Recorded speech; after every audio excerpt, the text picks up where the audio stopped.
اعوذ باللہ من الشیطان الرجیم بسم اللہ الرحمن الرحیم۔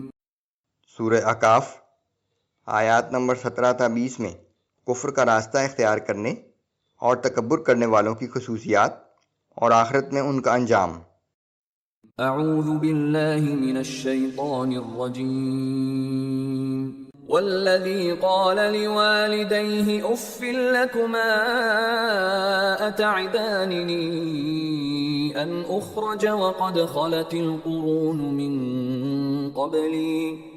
اور وہ شخص جس نے اپنے والدین سے کہا کہ افسوس ہے تمہارے حال پر، تم مجھے ڈراتے ہو کہ میں مرنے کے بعد قبر سے زندہ کر کے نکالا جاؤں گا، حالانکہ مجھ سے پہلے کتنی ہی قومیں گزر چکی ہیں۔ وَهُمَا يَسْتَغِيثَانِ اللَّهَ وَيْلَكَ آمِنْ إِنَّ وَعْدَ اللَّهِ حَقٌّ فَيَقُولُ مَا هَذَا إِلَّا أَسَاطِيرُ الْأَوَّلِينَ۔ اور اس کے والدین اللہ سے فریاد کرتے ہوئے اپنے بیٹے سے کہتے ہیں کہ تیرے لیے بڑی ہلاکت ہوگی، تو ایمان لے آ، بے شک اللہ کا وعدہ سچا ہے۔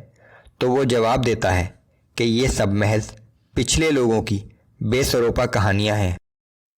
اولئک الذین حق علیہم القول فی قد خلت من قبلہم من الجن والانس انہم كانوا خاسرین۔ یہی وہ لوگ ہیں جو جنات اور انسانوں کی گزری ہوئی ان امتوں میں شامل ہیں جن کے لیے عذاب کے بارے میں اللہ کا فرمان پورا ہو چکا ہے، بلا شبہ یہ سب لوگ خسارہ اٹھانے والے ہیں۔ وَلِكُلٍّ دَرَجَاتٌ مِّمَّا عَمِلُوا وَلِيُوَفِّيَهُمْ أَعْمَالَهُمْ وَهُمْ لَا يُظْلَمُونَ۔ اور ہر ایک کو اپنے اپنے اعمال کے مطابق درجات ملیں گے تاکہ اللہ انہیں ان کے اعمال کا پورا پورا بدلہ دے، اور کسی پر ظلم نہیں کیا جائے گا۔ جنت کی نعمتیں اور جہنم کا عذاب ہر شخص کو اس کے اعمال کے مطابق ہی ملیں گے۔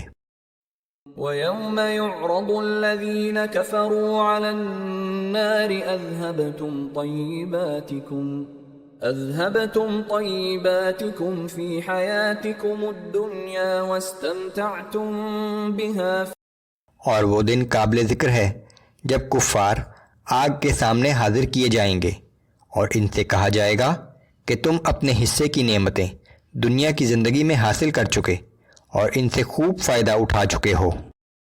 فَالْيَوْمَ تُجْزَوْنَ عَذَابَ الْهُونِ بِمَا كُنْتُمْ تَسْتَكْبِرُونَ فِي الْأَرْضِ بِغَيْرِ الْحَقِّ وَبِمَا كُنْتُمْ تَفْسُقُونَ۔ سو آج اس تکبر کے سبب جو تم دنیا میں ناحق کیا کرتے تھے اور تمہاری کی ہوئی نافرمانیوں کی پاداش میں تمہیں ذلیل کرنے والے عذاب کی سزا دی جائے گی۔